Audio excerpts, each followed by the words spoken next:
एक हरे भरे जंगल में बहुत सारे जानवर रहते थे। इस जंगल का राजा शेर बहुत बूढ़ा और समझदार था, जिसके कारण सभी जानवर शांतिपूर्ण जीवन व्यतीत कर रहे थे। उन सभी की आपस में अच्छी दोस्ती थी। वे आपस में खूब बातें करते थे। उनका खाली समय होता था। लोमड़ी और भेड़िया बचपन के दोस्त थे। जब भी मिलते तो आपस में बातें करते। एक दिन रास्ते में दोनों मिल गए और भेड़िए ने कहा, लोमड़ी, अब जंगल में शिकार कम होता जा रहा है। इंसान ने इस जंगल के जानवरों का शिकार करके हम जानवरों पर बड़ी क्रूरता की है। अब जंगल के आसपास भेड़ें बहुत कम हो गई हैं। यदि आपके पास ज्ञान है तो इस जंगल में बहुत सारे शिकार हैं, लोमड़ी ने कहा। बी लोमड़ी, अब तो जानवर भी बहुत समझदार हो गए हैं।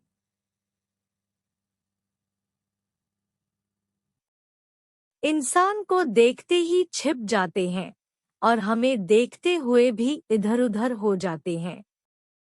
टीवी, केबल और मोबाइल ने भी उन्हें इतना स्मार्ट बना दिया है कि मिस कॉल करके अपने साथियों को तुरंत अलर्ट कर देते हैं।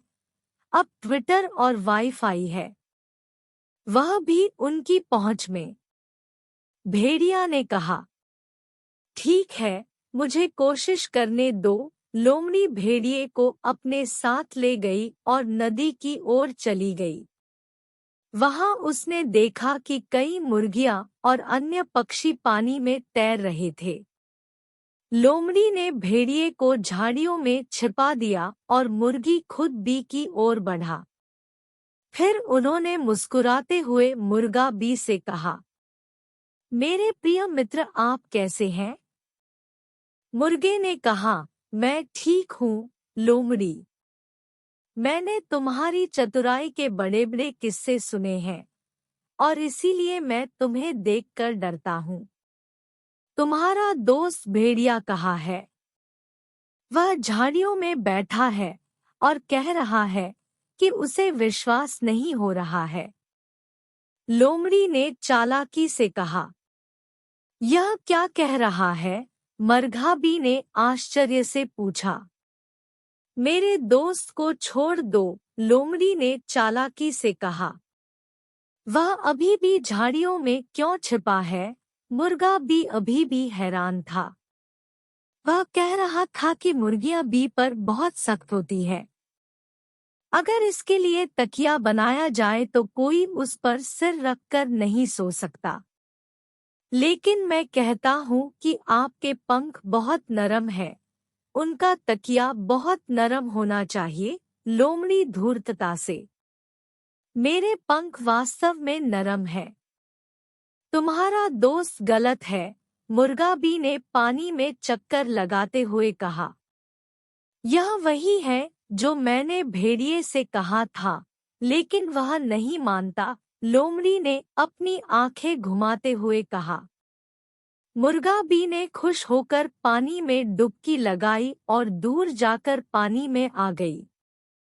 उसे देखकर लोमड़ी ने बड़ी चतुराई से कहा, मैं उसे बताऊंगी कि तुम्हारे पंख कितने कोमल हैं। तुम्हें अपना एक मुझे देना चाहिए ताकि वह उसे छू सके।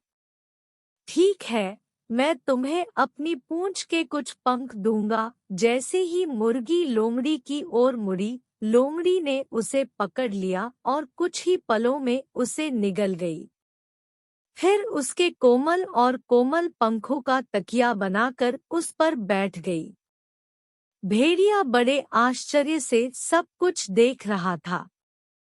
लोमड़ी ने उससे कहा, देखो, यहाँ हमेशा एक शिकार होता है, तुम्हें बस सामान्य ज्ञान का उपयोग करने की आवश्यकता है। यह सुनकर भेड़िया झाड़ियों से बाहर निकल आया और अपने शरीर पर मिट्टी मिट्टी मलकर नदी की ओर बढ़ गया। अब लोमड़ी की तरह वह एक मूर्ख और अपरिपक्व चूजे की तलाश कर रहा था। लोमड़ी ने उसे मुस्कुराते हुए देखा और सौभाग्य कहते हुए आगे बढ़ गई। प्यारे बच्चों, आपने अक्सर सुना होगा कि सुख खराब होता है, लेकिन आजकल विकास का उदय सुख बन गया है। हर अधिकारी मुझे खुश करने की कोशिश करता है। मुझे खुश करने के लिए, मुझे उच्च पद देने के लिए अक्सर देखा गया है कि अधीनस्थ अपने अधिकारियों की चापलूसी करते हैं, चुगलखोरी करते हैं और सुविधाएं प्राप्त करते हैं। यह कुछ समय के लिए लाभकारी होता है, पर परलोक बुरा है। चापलूस अपना अलोहा सीधा करता है, चाहे वह इंसान हो या जानवर।